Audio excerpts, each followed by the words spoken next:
이 많은 뼈들이 전부 콩가루 집안이 돼가지고 1200만 개의 마른 뼈가 있는데 이게 전부 뼈들이 독립운동해서 말 안 들어버려요. 그러니까 오늘 이 자리에 오신 저 2층에 있는 성도들 또 앞에 계신 어르신들 한번 다짐합시다. 마른 뼈로 인생을 마칠래요? 사람이 될래요? 다시요. 마른 뼈다귀로 인생 마칠래요? 사람이 될래요? 그러려면 성경 말씀에 순종해야지. 붙어랍니다. 붙어라. 뼈들아 붙어라. 뼈들아 붙어라. 그래서 오늘 1200만 30만 목회자 25만 장로 12개 교단이 모든 뼈들이 하나로 붙기 위하여 이 자리에 모인 것입니다.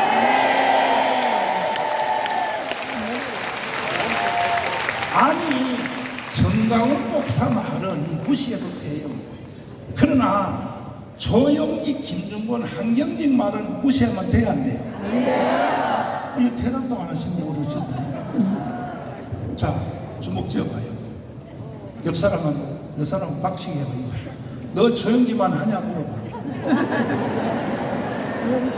또 왼쪽 사람한테 물어요. 너 한경직보다 더 나냐 안 물어봐. 아니요. 앞뒤로 대봐요. 너 김준권보다 더 세냐 안 물어봐. 아니요. 잘 들으세요. 한국교회는요, 목사 안수 받는 그 시간에 바로 교만마귀가 동시에 들어가고 누구 말도 안 들어. 신학교 선업의 말도 안 들어. 도회장 말도 안 들어요. 자기가 다 왕. 그러나 오늘날 이런 세상이 될 것을 벌써 조영기 목사님은 30년 전에 아는 거예요. 보세요. 조영기 목사님을 여러분 무섭게 생각하는데 요즘 신학교 다니는 학생들 또 3, 40대 된 젊은 목사들은 조영기 목사님이라도 안 붙여. 조영기 걔 말이야 이 아이 이 썩을 놈의 새끼들. 내가 예언합니다. 앞으로 100년 안에는 조영기 같은 분이 대한민국에서 나올 가능성이 없어요.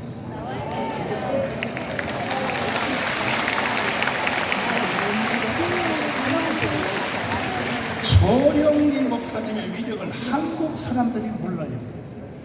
외국에 여행 한번 해봐요. 특별히 외국에 풍예를 가거나 하면은 딱 우리를 보고 이렇게 동양인처럼 노랗게 생긴 사람 물어보면 만나면 처음 이렇게 물어봐요. Where are you from? 이렇게 물어봐.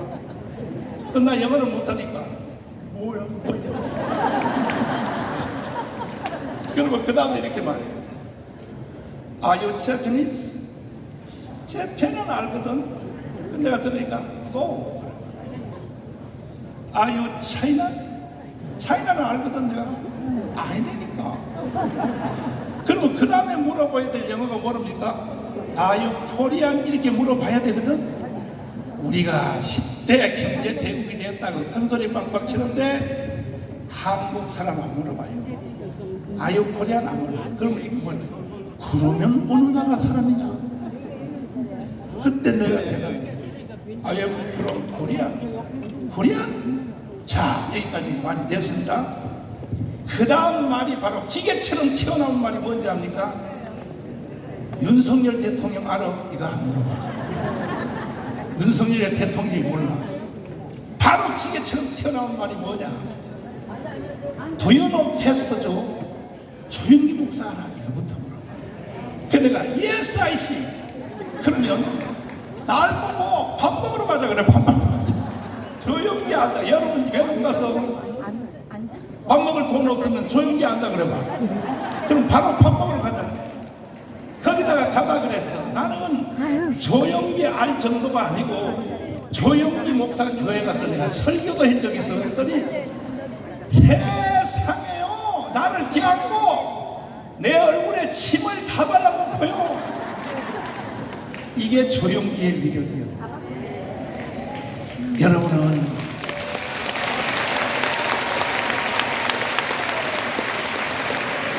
내가 보니까 여러분은 미국을 안 가봐가지고 조영기 위력을 몰라. 그러나 우리가 최영기 목사님 같은 이 위대한 분은 오늘날의 이 세상을 미리 벌써 알고 장경동하고 정강훈을 불러서 대한민국 망한다, 한국교회도 해체된다.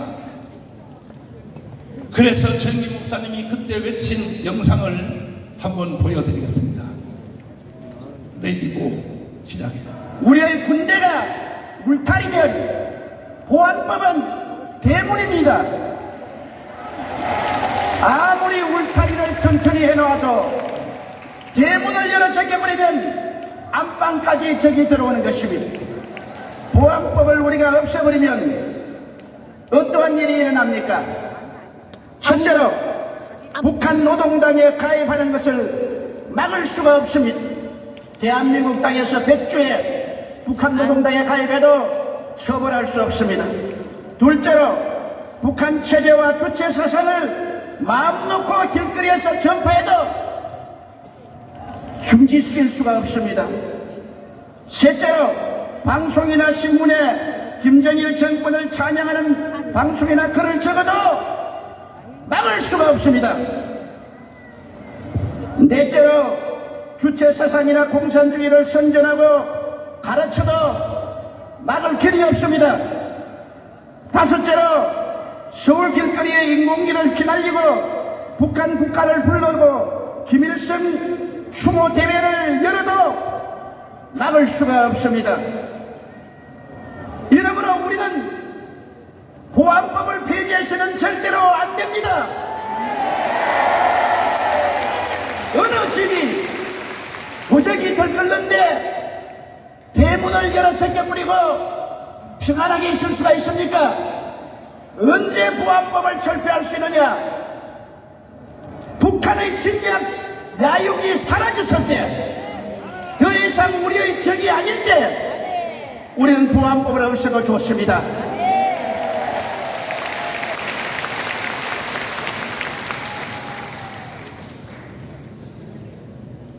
끝났어요.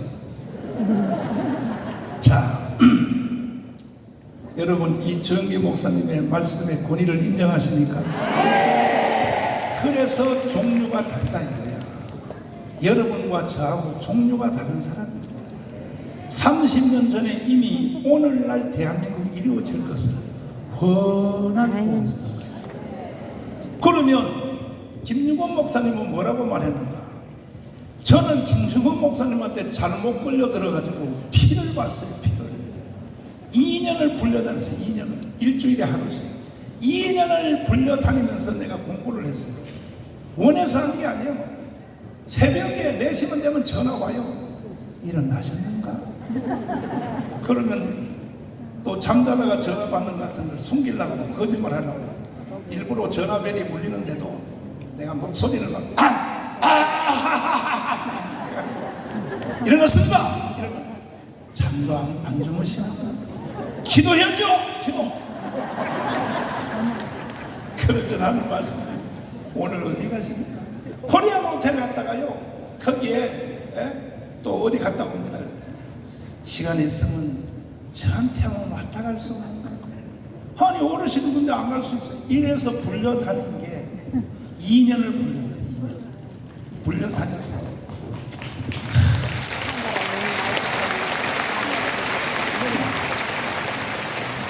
딱 한마디로 주제를 딱 말하는 거야. 대한민국 망한다는 거야. 한국 교회는 망한다는 거야. 북한으로 나라가 넘어간다는 거야. 전체 2년 내가 배운 잔소리가 딱 하나예요. 들어보세요. 김영훈 목사님 하신 말씀 들어보세요. 저는 6.25 때 가족이 죽었습니다. 내 눈앞에서 아버지도 죽고 공산당이 우리 집 뭐 20살 된 사람의 아들이 위증을 해가지고 임무재판을 해서 밤에 끌고 가서 내 아내도 죽이고 그 아버지도 죽이고 진짜 뭐 그냥 찔러서 죽이고 때려서 죽였어요. 나도 죽었다가 살아났는데 이 사람들이 끌고 다니다가 못 죽여요. 그건 정말 하나님이 개입 안 하면 있을 수 없는 얘기예요. 다 10사람이 공동운명체가 되기 위해서 10사람이 하나씩 때려서 죽여야 돼요. 돌로라도. 참여 안 하면 그 사람이 죽어요. 그러니까 아비 교환이고 지옥이었어요. 마을 공산당들 시켜서 강요해서. 지금 만일에 국보법을 없애버리면 저 이순신 장군 동상, 여기 김일성 동상을 세울 겁니다. 그리고 외국가 대신에 김일성 창가를 부를 것입니다. 세상이 이렇게 변해가고 있으면 그때가 되면은 기독교가 있느냐? 아, 중국도 있는데 왜 없어? 아닙니다. 이것은 명예싸움입니다. 북한 자체의 정권은 식물 정권이지만 남한의 좌익이 몽땅 뭉쳐가지고 저 서울시청 앞에서처럼 그 좌익이 다 뭉쳐가지고 이 정권을 없애버리고 다시 좌익 정권이 서게 되면 그 다음에 북한하고 합작해서 남북 국회의원들이 모여서 이제 연방정부를 세웠다 해버리면 끝입니다. 그럼 교회는 내 생각이 없습니다. 한국은 세계에서 유일의 나라예요. 특별히 다른 나라도 공산당이 있어도 상관없어요. 그러나 우리나라는 있으면 안 돼요. 그것이 마지막이에요. 무서운 명예전쟁이에요. 최후의 전쟁이에요. 기독교에 대한 심판이에요. 기독교의 생사가 여기에 달려있어요. 아멘. 자,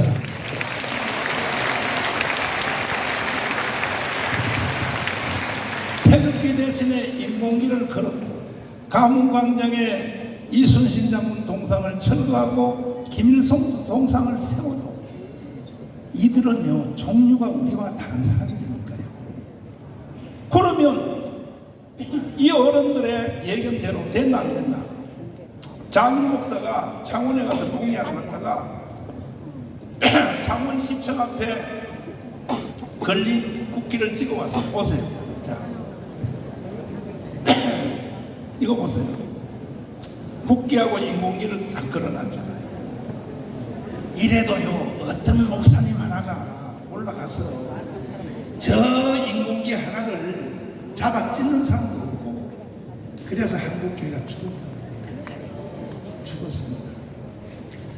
저는 김정은 목사님을 만나서 피해도 많이 봤지만 오늘날 제가 있는 데는 조영기와 김정은 목사님이 있었기 때문에 제가 여기 있는 겁니다. 특별히 가문운동에 절정에 있을 때 조영기 목사님 서울대에서 돌아가시기 직전에 나한테 전화가 왔어요. 와서 정가운 목사라고 하지 않고 그날은 내 아들이라고 해요. 내 아들 잘한다. 잘한다.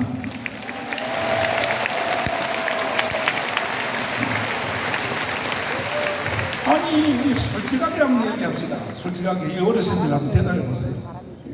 제가 가문운동 안 했으면 정권교체 될 수 있었어요? 정가은 너 필요 없어. 네가 안 해도 저기 정권 교체되게 돼 있어서 그런 사람 손들어. 내가 바로 정신병원에 입원시켜.